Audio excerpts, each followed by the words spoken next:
হিন্দু ধর্ম পালনের ক্ষেত্রে কোর্টে যেতে হয়, আর কোনো অনুমোদন লাগে না। হাজার হাজার লোককে জড়ো করে বাবরের নামে ধর্মীয় প্রতিষ্ঠান হয়, এখানে কোনো অনুমোদন লাগে না।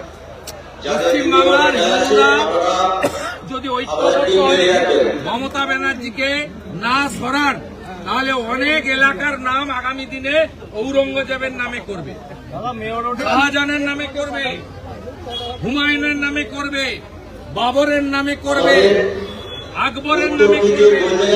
তাই হিন্দুরা এই আজকের বেলডাঙ্গার ঘটনা দেখে শিক্ষা নিন।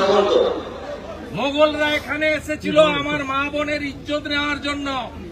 মোগলরা এখানে এসেছিল হিন্দুদের, আদিবাসীদের ধর্ম জোর করে পরিবর্তন করার জন্য। মোগলরা এখানে এসেছিল ফৈজাবাদের রাম জন্মভূমি সোমনাথ মন্দিরকে দখল করার জন্য।